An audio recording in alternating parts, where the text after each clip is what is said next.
درود شریف پڑھ لیجیے. اللہم صلی وسلم بارک علیہ. صلاۃ و سلام علیک یا رسول اللہ. صدر جلسہ استاد الکریم سرکار سید مفتی منصور صاحب قبلہ مقدس اللہ النورانی رونق کے اسٹیج ہو چکے ہیں.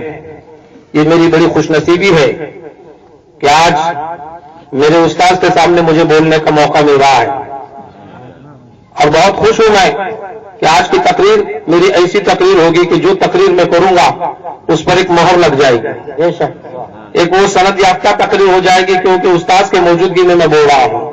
اچھا, ذہن میں بات آپ یہ رکھیں کہ میں یہ کہہ رہا تھا کہ محبت ہمارے پاس, شریعت ہمارے پاس, الفت ہمارے پاس, مسلک اعلیٰ حضرت ہمارے پاس. ہم نے جس آیت پاک کو پڑھا, معاملہ یہ ہے کہ آج کا پروگرام اور کل کا پروگرام, لیکن مجھ کو بٹھایا گیا ایسے وقت میں کہ اب 11 بجنے والا ہے, تو ذہن نے فوراً یہ جواب دیا کہ 11ویں والے پیر پر تھوڑی دیر بولا جائے, انشاءاللہ آئندہ جو آنے والا دن ہوگا اس پر رسول پاک کی ذات پر بولا جائے. غوث اعظم محتاج تعارف نہیں ہے. شاعر نے کہا ہے کہ خدا کے فضل سے ہم پر ہے سایہ غوث اعظم کا. سبحان اللہ.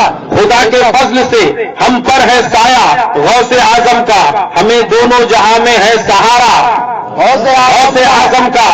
اور مریدی لا تخف کہہ کر مریدوں کو تسلی دی, قیامت تک رہے گا محفوظ بندہ غوث اعظم کا. سبحان اللہ. اور شفا پاتے ہیں سدا جابلب امراض مہلک سے, عجب دارالشفا ہے آستانہ غوث اعظم کا.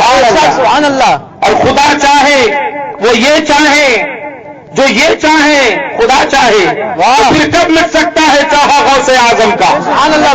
اعلیٰ حضرت فاضل بریلوی رضی اللہ تعالیٰ عنہ ارشاد فرماتے ہیں, واہ کیا مرتبہ اے غوث ہے بالا تیرا, اونچے اونچوں کے سروں سے ہے قدم آلا تیرا, سر بھلا کیا کوئی جانے کے ہے کیسا تیرا, اولیاء ملتے ہیں آنکھیں وہ ہے تلوا تیرا. غوث اعظم رضی اللہ تعالیٰ عنہ کہ ہم لوگ 11ویں مناتے ہیں, لیکن کوئی اعتراض یہ کرتا ہے کہ یہ 11ویں کا ثبوت کہاں ہے, آپ لوگ 11ویں مناتے ہیں, ہم کو تو ثبوت چاہیے, ثبوت ہوگا تو ہم بھی منانا شروع کریں گے, لیکن وہ کبھی نہیں منا سکتا ہے. اگر آپ نے ثبوت پیش کر دیا تو وہ اس کو ضعیف بتائے گا, وہ اس کو موضوع حدیث بتائے گا. لیکن ایک صاحب نے تو یہ کہا کہ ہم مانتے ہیں اس وقت 11ویں کے بارے میں کہ جب آپ قرآن کی آیت سے ہمیں ثابت کر دیں. اور پھر یہ اعتراض بھی ہوتا ہے کہ یہ اس طرح سے محفلیں منعقد کی جاتی ہے, جلسوں کا اہتمام کیا جاتا ہے, رات رات بھر لوگوں کو جگایا جاتا ہے, لوگ فجر میں نہیں اٹھتے ہیں, یہ پیسہ خرچہ کیا جاتا ہے, اس کا کیا فائدہ ہے؟ تو میں آپ کو بتاؤں دیکھو جلسہ کرنے کا فائدہ کیا ہے, جلسہ کرنے کا ہم کو ثمرہ کیا ملتا ہے. یہ بزرگان دین کی ہم یاد بناتے ہیں, کبھی رسول پاک کی یاد بناتے ہیں, کبھی خواجہ پاک کی یاد بناتے ہیں, کبھی غوث پاک کی یاد بناتے ہیں. ارے یہ یاد بنانا فضول نہیں ہے, بلکہ یہ یاد بنانا ہمارے لیے نجات کا ذریعہ ہے, ہمارے لیے نجات کا ایک ثمرہ ہے, ہمارے لیے جنت پہ جانے کا ایک ذریعہ ہے. وہ کیسے؟ تو سنو, اللہ کے رسول سرور عالم صلی اللہ تعالی علیہ وسلم آپ کے نواسے امام حسین رضی اللہ تعالیٰ عنہ, دیکھو یہ یادیں منانے کا فائدہ کیا ہوتا ہے. لوگ کہتے کہ یاد بناتے, اس کا کیا فائدہ؟ ابھی آپ کو سننا ہے. جبریل امین طائر سدرہ تشریف لائے زمین پر. جب آپ زمین پر کب تشریف لائے؟ جس وقت کے امام حسین کی پیدائش ہوئی. ذہن میں رکھنا کہ یہ بزرگوں کی یاد بنانے کا کیا فائدہ ہے. آپ زمین پر تشریف لائے, امام حسین کی پیدائش ہوئی, رب کی طرف سے آپ کو بھیجا گیا کہ طائر سدرہ, اب سدرہ پہ نہ بیٹھو, میرے محبوب کی بارگاہ میں جا کر حسین کی پیدائش کی مبارکبادی پیش کر دینا.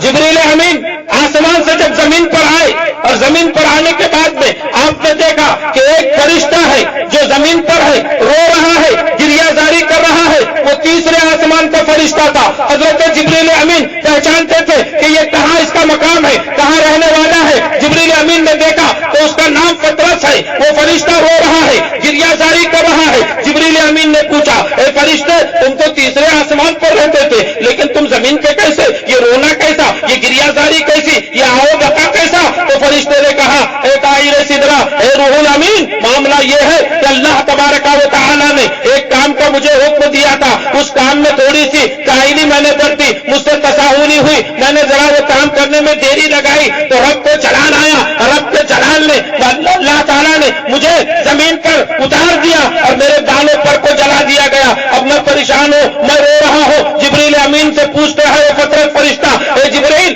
آپ کہاں جا رہے ہو؟ تو حضرت جبریل امین نے کہا امام حسین کی پیدائش ہوئی ہے تو رسول پاک کی بارگاہ میں مبارکبادی دینے کے لیے جا رہا ہو۔ حضرت جبریل امین نے جب یہ کہا تو فطرت نے کہا کاش اگر آپ مجھے اپنے ساتھ لے کر چلتے، رسول پاک کی بارگاہ میں بھی جاتا اور میرے آقا میرے لیے سفارش فرما دیتے تو اللہ تعالیٰ میرا بیڑا پار کر دیتا۔ سبحان اللہ۔ فرشتہ ہو کر کہہ رہا ہے کہ نبی کائنات میری سفارش کر دے تو میرا کام بن جائے گا۔ حضرت جبریل امین نے کہا اچھا ٹھیک ہے چلو ہمارے ساتھ۔ جبریل امین کے ساتھ میں وہ فرشتہ جو تیسرے آسمان کا ہے، جبریل امین کے ساتھ میں بارگاہ رسالت میں پہنچتے ہیں۔ حضرت جبریل امین بھی ہے، یہ فرشتہ بھی ہے۔ آقا کائنات اس وقت میں اپنے نواسے امام حسین کو اپنے گود میں بٹھائے ہوئے پیار فرما رہے تھے۔ سرکار دو عالم صلی اللہ تعالی علیہ وسلم نے امام حسین کو اپنے گود میں لیا، سینے سے لگایا، جبریل امین آئے، وہ فرشتہ بھی ساتھ میں ہے۔ حضرت رسول پاک صلی اللہ تعالی علیہ وسلم کی بارگاہ میں دونوں فرشتے ہیں۔ سرکار سے حضرت جبریل امین نے مبارکبادی پیش کی اور یہ فطرت فرشتے کے بارے میں پورا واقعہ سنا دیا کہ سرکار یہ آپ کی بارگاہ میں حاضر ہے، آپ سفارش فرما دے تو ان کا کام بن جائے۔ اللہ اللہ، یاد کرو میرے دوستو، ذہن میں بات رکھو کہ بزرگان دین کی یاد بنانے کا فائدہ کیا ہے۔ میرے آقا نے اس وقت کچھ نہیں ارشاد فرمایا بلکہ کہا اے فرشتے، اے فطرت، اگر تجھے اپنے بالوں پر واپس چاہیے تو اب میری سفارش کی ضرورت نہیں ہے، میرا نواسا میرے گود میں بیٹھا ہے، اپنے جسم کو میرے نواسے سے مس کر دے، اللہ تعالیٰ تیرے بالوں پر تجھے واپس فرما دے گا۔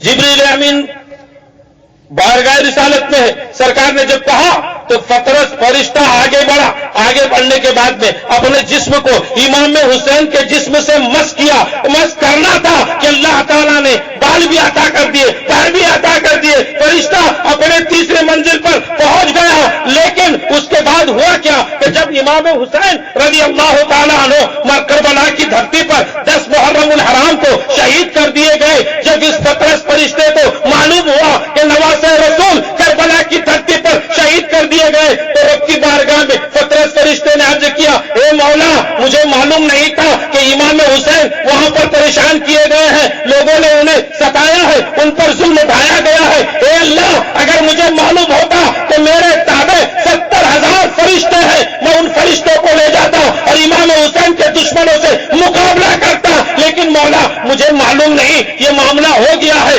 رب کائنات نے فرمایا اے فطرت، پریشان ہونے کی ضرورت نہیں، تجھے اس وقت معلوم نہیں تھا تو نہ معلوم تھا، اب 70,000 فرشتے لے کر امام حسین کے مزار پاک پر جانا اور امام حسین کے جو یاد بناتا ہے قیامت تک کہ ان کے لیے جو ہے مغفرت کرتے رہنا۔ نعرہ تکبیر، نعرہ رسالت، انما ولیکم اللہ ورسولہ والذین آمنوا، اللہ تمہارا مددگار، اس کے رسول تمہارے مددگار، اور وہ لوگ جو ایمان لائے وہ آپس میں ایک دوسرے کے مددگار۔ یہ ہمارے عقیدے کی رہنمائی کر رہی ہے یہ آیت پاک کہ جو لوگ کہتے ہیں کہ اللہ کے علاوہ کسی سے مدد نہیں مانگنی چاہیے، وہ کان کھول کر یہ سن لے کہ اللہ تبارک و تعالی خود ارشاد فرما رہا ہے کہ میں تمہارا مددگار ہوں، اور اللہ کی عطا سے اللہ کے رسول تمہارے مددگار ہے، اور رسول کی عطا سے ایمان والے ایک دوسرے کے مددگار ہیں۔ یہ اللہ کا احسان عظیم ہے کہ ہم آج 11ویں والے پیر کے مہینے میں 12ویں والے کا جشن منا رہے ہیں۔ آقا کریم صلی اللہ تعالی علیہ وسلم کا ہم جشن منا رہے ہیں، غوث اعظم رضی اللہ تعالی عنہ کو ہم جشن مناتے ہیں، خواجہ پاک کا ہم جشن مناتے ہیں۔ یہ اللہ کا احسان پاک ہے کہ ان بزرگان دین کا جشن منانا یہ ہمارے نصیبے میں آیا ہے، ہماری قسمت میں آیا ہے، اور یہ شرافتیں ہمارے تک پہنچی ہے۔ اللہ کا احسان عظیم ہے۔ غوث اعظم کوئی محتاج تعارف نہیں ہے، غوث اعظم رضی اللہ تعالیٰ عنہ کے ہم جشن مناتے ہیں، غوث پاک رضی اللہ تعالیٰ عنہ کی ہم یاد مناتے ہیں۔ غوث اعظم کے بچپنے کا زمانہ ہے، غوث اعظم رضی اللہ تعالیٰ عنہ کی بسم اللہ خوانی کا معاملہ ہے، اور غوث اعظم رضی اللہ تعالیٰ عنہ کو استاذ کی بارگاہ میں جب لے جایا گیا اور غوث اعظم کے بسم اللہ خانی کا معاملہ ہے اور بٹھایا گیا، زانو ادب آپ نے طے کیا، استاد نے کہا پڑھو بیٹا اعوذ باللہ من الشیطان الرجیم، پڑھ لیا اعوذ باللہ، کہا بسم اللہ، کہا بسم اللہ، اس کے بعد استاد نے پڑھایا الف، پڑھا الف، کہا با، کہا با، کہا تا، کہا تا، یہ پورا پڑھا دیا، کہا بیٹا آج کا سبق ہو گیا، اب کل آنا اس کو یاد کر کے لے کر آنا۔ لیکن واہ غوث اعظم، واہ محبوب سبحانی، قطب ربانی، پیر لاسانی، پیر پیرا، میر میرا، سیدنا شیخ عبد القادر جیلانی غوث پاک رضی اللہ تعالیٰ عنہ ادب سے عرض کرتے ہیں سرکار مجھ کو کچھ یاد ہے، میں کچھ سنانا چاہتا ہوں۔ سبحان اللہ، بچپنے کا زمانہ ہے، مجھ کو کچھ یاد ہے، میں سنانا چاہتا ہوں۔ استاد نے کہا بیٹا، وہ سوچ رہے تھے کہ بچہ ہے، مائیں اپنے بچوں کو کلمہ یاد کراتی ہے، آیت الکرسی یاد کراتی ہے، 5 کلمے یاد کرا دیتی ہے، چھوٹی موٹی صورتیں یاد کرا دیتی ہے، کچھ نہ کچھ یہ بچہ سنا دے گا۔ کہا کہ ٹھیک ہے بیٹا سنا دو۔ اب غوث اعظم رضی اللہ تعالیٰ عنہ سنانے کے لیے تیار ہو رہے ہیں، ادھر استاد محترم بیٹھے ہیں، ادھر غوث پاک ہے، زانو ادب طے کیے ہوئے۔ غوث پاک فرماتے ہیں بسم اللہ الرحمن الرحیم، الف لام میم، پورا پارا ختم۔ سیقول السفہاء، دوسرا پارا ختم۔ تلک الرسول، تیسرا پارا ختم۔ لن تنالوا البر، چوتھا پارا ختم۔ والمحصنات، 5واں پارا ختم۔ لا يحب اللہ، 6واں پارا ختم۔ وَإِذَا سَمِعُوا، 7واں پارا ختم۔ وَلَوْ أَنَّنَا، 8واں پارا ختم۔ قال الملأ الذين، 9واں پارا ختم۔ وَاعْلَمُوا، 10واں پارا ختم۔ يَعْتَذِرُونَ، 11واں پارا ختم۔ وَمَا مِنْ دَابَّةٍ، 12واں پارا ختم۔ وَمَا أُبَرِّئُ، 13واں پارا ختم۔ رُبَمَا يُوَدُّ الَّذِينَ، 14واں پارا ختم۔ سبحان الذي أسرى، 15واں پارا ختم۔ قال علم، 16واں پارا ختم۔ اقترب للناس، 17واں پارا ختم۔ اور قد أفلح المؤمنون، 18واں پارا ختم۔ 18 پارے غوث اعظم نے سنا دیے۔ استاد نے کہا بیٹا 12 پارے اور رہ گئے ہیں، وہ بھی سنا دو تاکہ تاریخ ہو جائے کہ اتنا سا بچہ اور پورا قرآن اس نے سنا دیا۔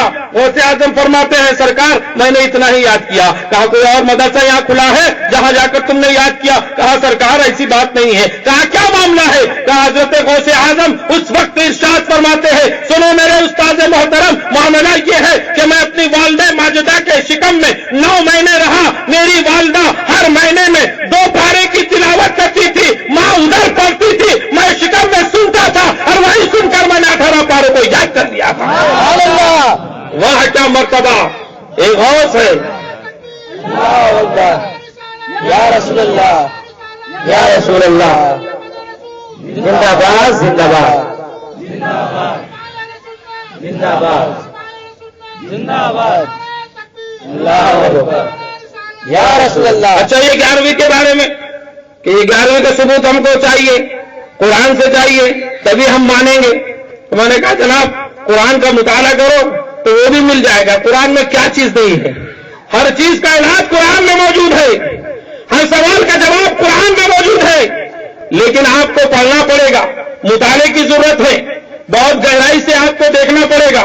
کہا غوث پاک کی 11ویں کہاں ہے قرآن میں؟ ہم نے کہا وہ بھی غوث پاک کی 11ویں آپ کو قرآن سے ہم ثابت کر دیتے ہیں۔ کہا کہ کہاں ہے مولانا؟ کہا کہ دیکھو قرآن میں غوث پاک کی 11ویں کا ثبوت یہ مانگ رہا ہے۔ اب یہ ایسا بیوقوف ہے کہ قرآن میں غوث اعظم کا ثبوت مانگ رہا ہے، لیکن اللہ کا احسان ہے کہ مسلک اعلیٰ حضرت یہی ہے، امام احمد رضا کی محبت یہی ہے۔ ارے امام احمد رضا کوئی محتاج تعارف نہیں ہے، امام احمد رضا تو ایسے وقت میں دنیا میں تشریف لا رہے ہیں کہ شاعر کہتا ہے شرک تھا جب ناز کرنا احمد محمد پر، نکتہ چیتے لوگ علم سید ابرار پر، ہر ولی ہر غوث کو بے دست پا سمجھا گیا۔ یا رسول اللہ کہنے پر تھا خطرہ شرک کا، کفر پر ایک دن مشیت کو جلال آ ہی گیا، میرے آقا کی محبت کا سوال آ ہی گیا۔ سورت تسکی کی نکلی ایک قلعے سی ناب سے، ایک کرن پھوٹی اچانک چرخ پر مہتاب سے، اس کرن کو اہل دی احمد رضا کہنے لگے، امت ختم رسول کا 5 بار کہنے لگے۔ اس کرن نے راہ کو منور کر دیا، پھول تو ہے پھول، خاروں کو گھرے تر کر دیا۔ قوم کے ایمان و حرمت کے نگہدار زندہ باد، زندہ باد، اے مفتی احمد رضا خان زندہ باد۔ ابرار احمد تیرے مرکز پر بہرداری کرے، حشر تک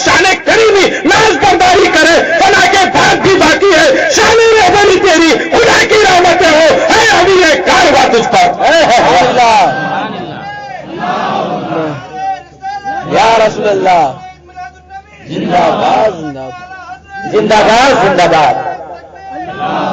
کہا 11ویں کا ثبوت قرآن میں؟ ہاں جی کلام پاک میں ہے. اللہ ارشاد فرما رہا ہے والفجر ولیال عشر، قسم ہے اس 10ویں کے رات کی. دو باتیں اس میں، قسم اس صبح کی اور 10 راتوں کی. تو اب آپ اندازہ لگائیے، اس کو یہ بتائیے کہ اللہ تبارک و تعالیٰ نے قسم فرمائی فجر کی. کون سے فجر کی؟ 10ویں کے فجر کی. تو اب جو فجر 10ویں کی ہوگی تو رات کون سی ہوگی؟ رات 11ویں کی ہوگی نا. وہی تو ہم لوگ 11ویں کی رات مناتے ہیں. ہم کون سی غلط کام کرتے ہیں کہ قرآن سے اس کو ہم بتا دیں گے. کہا کہ نہیں اس کی فضیلت 11ویں کی فضیلت ہم اسے نہیں مانتے، کوئی فضیلت والی بات ہو. تو ہم نے کہا نادان، فضیلت کا معاملہ تو یہی ہے کہ 10 کی صبح ہے، رات کی 11ویں ہے. آؤ حضرت آدم علیہ السلام کی ذات ہے، آپ کی توبہ قبول ہوئی، دن 10ویں کا تھا، رات 11ویں کی تھی. حضرت موسیٰ علیہ السلام کو رب نے کلام فرمایا، دن 10ویں کا تھا، رات 11ویں کی تھی. حضرت عیسیٰ پیدا ہوئے، دن 10ویں کا تھا، رات 11ویں کی تھی. اللہ نے زمین کو پیدا کیا، دن 10ویں کا تھا، رات 11ویں کی تھی. اللہ نے عرش کو پیدا کیا، دن 10ویں کا تھا، رات 11ویں کی تھی. اللہ نے آسمان کو پیدا کیا، دن 10ویں کا تھا، رات 11ویں کی تھی. اللہ تبارک و تعالیٰ نے قلم کو پیدا کیا، دن 10ویں کا تھا، رات 11ویں کی تھی. عرش کو پیدا کیا، دن 10ویں کا تھا، رات 11ویں کی تھی. اللہ تبارک و تعالیٰ نے حضرت ابراہیم پر آگ کو ٹھنڈا کیا، دن 10ویں کا تھا، رات 11ویں کی تھی. امام حسین کربلا میں شہید ہوئے، دن 10ویں کا تھا، رات 11ویں کی تھی. قیامت قائم ہوگی، دن 10ویں کا ہوگا، رات 11ویں کی ہوگی. سبحان اللہ. میرے دوستو، غوث اعظم رضی اللہ تعالیٰ عنہ محتاج تعارف نہیں ہے. وہ غوث ایسا پاورفل غوث ہے، ایسے با اختیار غوث اعظم ہے کہ غوث اعظم کا اختیار آپ دیکھو، بعد میں رسول اعظم کے اختیار کو آپ نے دیکھنا. آج ہم جشن عید میلاد منا رہے ہیں. رسول پاک کی جب ولادت ہوئی تو اللہ تبارک و تعالی نے ارشاد فرمایا آسمان کو سجا دیا جائے، جنت کے دروازوں کو کھول دیا جائے، ہر چار طرف خوشیاں ہی خوشیاں ہونی چاہیے. رب نے اعلان فرما دیا، جبریل امین بارگاہ رب العزت پہ حاضر ہے. جیسے ہی یہ اعلان ہوا تو زمین نے بارگاہ رب العزت میں کہا مولا اے جبریل امین، رب کی بارگاہ میں ہماری سفارش کرو کہ جو محبوب تو دنیا میں مبعوث فرما رہا ہے، اے اللہ رحمت للعالمین آقا کو تو دنیا میں بھیج رہا ہے. تو زمین نے عرض کیا ہے جبریل کہو رب سے کہ مجھ پر عیاشی ہوتی ہے، مجھ پر گناہ ہوتے ہیں، مجھ پر شراب کے اڈے ہیں، مجھ پر جوا کھیلا جاتا ہے، مجھ پر پریشانیاں ہی پریشانیاں ہیں. اے جبرائیل رب سے عرض کرو کہ اپنا محبوب مجھ زمین پر بھیج دے تاکہ میری پریشانیاں دور ہو جائے. سبحان اللہ. جیسے زمین نے یہ کہا تو آسمان نے بھی کہا اے جبرائیل میری بھی عرض ہے کہ رب کی بارگاہ میں میری عرض پیش کر دو کہ آسمان نور والا ہے، آسمان میں ستارے ہیں، آسمان میں چاند و تارے ہیں، آسمان میں نور ہی نور ہے اور رسول پاک بھی نور والے ہیں. لہذا اے مولا رسول پاک کو آسمان میں رہنے دے. جبریل امین سے دونوں نے کہا، رب کائنات نے پوچھا ہے جبرائیل زمین کیا کہتی ہے، آسمان کیا کہتا ہے؟ اللہ نے جیسی کہا جبریل امین نے عرض کیا مولا زمین کہتی ہے کہ رسول کو میرے پاس بھیج، آسمان کہتا ہے رسول کو میرے پاس رہنے دے اس لیے کہ میں نور والا، ستارے بھی نور والے. زمین کہتی ہے کہ مجھ پر پریشانیاں ہیں، رحمت للعالمین کو بھیج تاکہ ان کے قدم پاس سے میری پریشانیاں دور ہو جائے گی. اب مولا فیصلہ تیرے ہاتھ میں ہے. رب نے فرمایا اے جبرائیل جاؤ زمین کو بھی مبارکبادی دے دو اور آسمان کو بھی مبارکبادی دے دو. سبحان اللہ. جبریل امین نے عرض کی مولا محبوب دو بنائے گا کہ ایک زمین پر رکھے گا ایک آسمان پر؟ رب نے فرمایا ہے جبرائیل محبوب تو ایک ہوگا لیکن مبارکبادی دونوں کو دے دو. کہا مولا یہ کیسے ہے؟ تو اللہ نے فرمایا اے جبرائیل جاؤ زمین سے کہہ دو کہ تم کو بھی مبارکبادی، اے آسمان تم کو بھی مبارکبادی. وہ اس طرح کہ زمین تجھ پر جشن میلاد منایا جائے گا، اے آسمان تجھ پر جشن معراج منایا جائے گا۔ جیسی یہ دو باتیں ہو گئی تو رات نے کہا جبریل امین کی بارگاہ میں، اے جبریل بارگاہ رب العزت میں جا رہے ہو تو عرض کرنا میں اندھیری، مجھ میں پریشانیاں، چاروں طرف اندھیرا، مجھ میں ظلم ہوتا ہے، ڈکیتی مجھ میں ہوتی ہے، چوری میرے اس پہ کی جاتی ہے۔ رات نے کہا کہ میرے محبوب کو، اے اللہ اپنے محبوب کو تو رات میں پیدا کر تاکہ یہ پریشانیاں دور ہو جائے، میرا نصیبہ جاگ جائے۔ تو دن نے کہا کہ جبریل میری بھی عرض ہے، تم جا کر کہہ دو کہ رسول پاک اپنے محبوب کو، اے اللہ تو دن میں پیدا کر اس لیے کہ میرا بھی نصیبہ جاگ جائے۔ اللہ نے پوچھا اے جبریل یہ دونوں کیا کہتے ہیں؟ تو حضرت جبریل نے کہا مولا وہ چاہتے ہیں کہ رب میں رسول میرے پاس رہے، دن چاہتا ہے رسول میرے پاس میرے دن میں پیدا ہو۔ تو اللہ نے فرمایا اے جبریل جاؤ تم رات کو بھی مبارکبادی دے دو اور دن کو بھی مبارکبادی دے دو۔ کیا بات ہے، آپ لوگ کچھ سوچ کر آئے کہ کچھ بولیں گے نہیں؟ یعنی میں سب بولوں آپ کچھ نہیں بولو گے؟ ارے یہ رشتہ ہے، محبت ایسے نہ پور ہوگا، کچھ تم قدم بڑھاؤ کچھ ہم قدم بڑھائے۔ جب طرفین سے محبت ہوتی ہے تو بات آگے بڑھتی ہے۔ آپ اگر ایسی بڑھو گے، آنے والے مقرر کا آپ کو مزاج بنانا ہے۔ میں تو آپ کا ہوں، ہمیشہ آپ سنتے رہتے ہیں۔ میں تھوڑی دیر تک کہ میں نے انکل سے وعدہ کیا تھا، اس وعدے کو پورا کرنا ہے، اور بڑی خوش نصیبی ہے میری یہ ہے کہ حضرت کے موجودگی میں بول رہا ہوں، جو بھی غلطیاں ہو گئی بنداس ہو کر میں بول رہا ہوں، اس لیے کہ سنبھالنے کے لیے جب ہے تو اب ہم کو کوئی ڈر نہیں ہے۔ جب اکیلے کہیں اسٹیج پر رہتے تو بہت سنبھل کے، اچھا نعرہ تکبیر، اللہ اکبر، نعرہ تکبیر، نعرہ رسالہ، مقرر خصوصی، مہمان خصوصی حضرت علامہ مفتی شیر محمد صاحب قبلہ، علماء اہل سنت، علماء اہل سنت، مسلک اعلی حضرت، نعرہ تکبیر، نعرہ رسالہ، سبحان اللہ۔ دیکھیے ہمارے مہمانوں کو تیزی میں میرے وکیل پر تشریف فرما رہے ہیں، آپ حضرات ان کی اجازت کریں اور مکانت سنجیدگی کے ساتھ تشریف رکھیں۔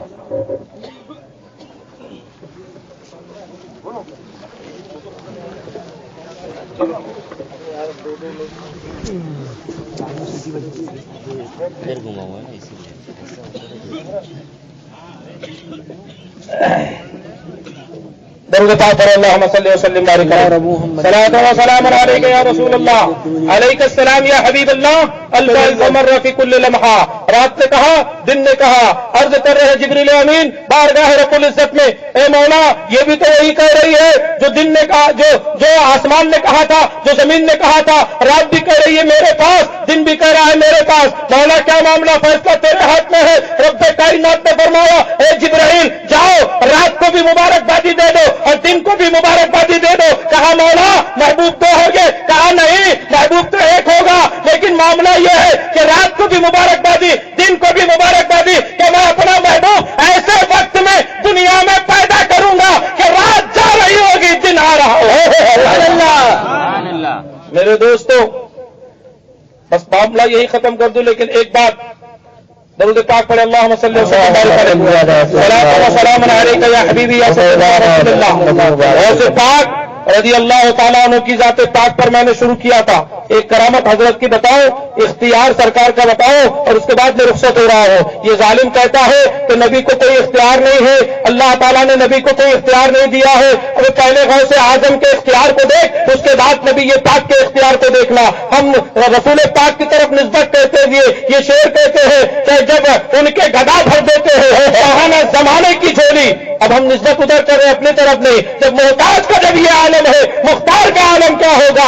ہم اپنی طرف نہیں رسول پاک کی طرف کہہ کر رسول پاک کو ہم نے کہا کہ یہ محتاج ان کے ہے، کہ محتاج کا جب ہے، ورنہ ہمارے تو سرکار وہ ہے، ہم ان کو محتاج نہیں کہہ سکتے۔ محتاج کا جب یہ عالم ہے، مختار کا عالم کیا ہوگا؟ ارے غوث پاک کے پاور کو دیکھ کہ رسول پاک کا پاور یاد آ جائے گا، پھر بعد میں اعتراض کرنا۔ غوث پاک ایک مرتبہ حجرے سے باہر نکلے، بڑے بڑے جلیل القدر اولیاء کرام وہاں پر تشریف فرما تھے۔ غوث اعظم نے جیسے ہی باہر آئے اور اپنے زبان پاک سے یہ ارشاد فرمایا، اے اولیاء کے گروہ سنو سنو۔ غوث اعظم اپنے زبان سے کیا فرماتے ہیں کہ جو آج فجر کی نماز میرے پیچھے پڑے گا وہ جنتی ہے۔ دیکھو اختیار غوث اعظم کا، جنت دینا، جنت کا معاملہ تو بات کا ہے، لیکن غوث اعظم کیا فرما رہے ہیں کہ جو فجر کی نماز میرے پیچھے پڑے گا وہ جنتی ہے، لیکن اس کو اگر لوگوں میں جو بتا دے گا وہ جہنمی ہے۔ غوث اعظم نے ارشاد فرمایا، حجرے میں چلے گئے، بڑے بڑے اولیاء کرام وہاں پر موجود ہے، جلیل القدر اولیاء کرام وہاں پر موجود ہے۔ اب کس کی طاقت ہے کہ اس بات کو لوگوں میں بتا دیں؟ اس لیے کہ سرکار نے یہ فرما دیا کہ جو بتاتے وہ جہنمی ہے، سب خاموش ہے، لیکن وہ ہے خواجہ ہند کا راجا خواجہ معین الدین رضی اللہ تعالیٰ عنہ، یہ سرکار غوث پاک کے بھانجے ہیں۔ 57 دن تک غوث اعظم کے حجرے میں رہ کر آپ نے ذکر و اذکار کیا۔ خواجہ معین الدین اجمیری رضی اللہ تعالیٰ عنہ اپنے ہاتھ میں عصا لیتے ہیں، یہ بھانجے عصا لیتے ہیں، بغداد میں جا رہے ہیں، ایک ایک دروازے پر اپنے عصے کو ٹھوکتے ہیں اور ارشاد فرماتے ہیں، اے بغداد والو، آج فجر کی نماز غوث اعظم کے پیچھے پڑھ لو، جنتی ہو جاؤ گے۔ پورا دروازہ، بغداد کے ایک ایک دروازے کو خواجہ صاحب کھٹکھٹا رہے ہیں۔ اب لوگوں کو جب معلوم ہو گیا کہ 2 رکعت کی نماز پڑھنی ہے اور جنت مل جائے گی، اب کون گھر میں رہے گا؟ جو کبھی نہیں پڑھتا وہ بھی بھاگا جا رہا ہے، جو پڑھتا وہ تو تھا ہی تھا، لیکن دیکھتے ہی دیکھتے بغداد کی جامع مسجد کھچا کھچ بھر گئی، پیر رکھنے کے لیے جگہ نہیں ہے فجر کی نماز میں، اور اتنا مجمع، پیر رکھنے کی جگہ نہیں ہے، سب لوگ آ گئے، لیکن خواجہ صاحب اٹھاتے ہوئے آ رہے تھے، آپ کو آخر میں جگہ ملی، ایک دم آخری صف میں خواجہ صاحب کو جگہ ملی، خواجہ صاحب وہیں بیٹھ گئے، عصا اپنا رکھا، سنت ادا کی، اب ادھر نماز کا وقت ہو رہا ہے۔ غوث اعظم رضی اللہ تعالیٰ عنہ اپنے حجرے پاک سے جیسی باہر نکلے، دیکھا، مسکرا دیا، سبحان اللہ، یہ مجمع کو دیکھ کر مسکرا دیا۔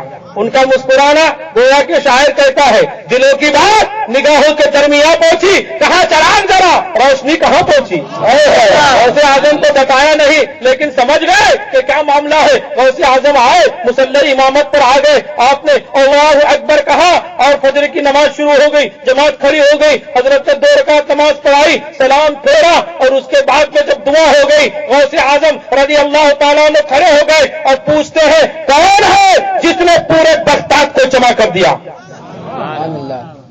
کس کی طاقت تھی کہ بولتے کہ ہم نے جمع کیا؟ لیکن خواجہ صاحب آخر میں تھے، جن کو آخر میں جگہ ملی تھی، ایسا اٹھایا، آہستہ آہستہ آنے لگے، کہا سرکار میں نے کیا۔ جیسے قریب آئے، کہا سرکار میں نے سب کو جمع کیا۔ غوث اعظم رضی اللہ تعالیٰ نے ارشاد فرمایا، اے معین الدین کیوں جمع کیا؟ کہا سرکار آپ نے فرمایا تھا کہ جو 2 رکعت نماز ہمارے پیچھے پڑھ لے وہ جنتی ہے۔ کہا معین یہ بھی تو کہا تھا کہ جو اس کو بتا دے گا وہ جہنمی ہے، تم نے بتا دیا، تم کو جہنم میں جانے کا ڈر نہیں تھا۔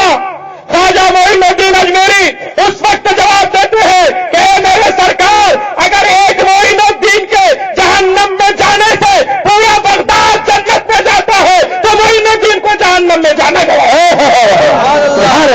ارے سرکار یہ بھی تو معاملہ ہے کہ بتا دے گا جہنمی، نماز پڑھ لے گا جنتی، پہلے بتا دیا، اس کے بعد میں آپ کے پیچھے نماز پڑھ لیا۔ سبحان اللہ۔ اللہ تبارک و تعالی مجھے اور آپ کو صراط مستقیم پر چلائے، نماز پڑھنے کی توفیق رفیق عطا فرمائے۔ مالک و مولا آج کے اس بیان میں اگر کوئی شرعی غلطی صادر ہوئی ہے تو یہ ناچیز استغفر اللہ ربی من کل ذنب واتوب الیہ کے ساتھ رخصت ہوتا ہے۔ وما علینا الا البلاغ۔ السلام علیکم۔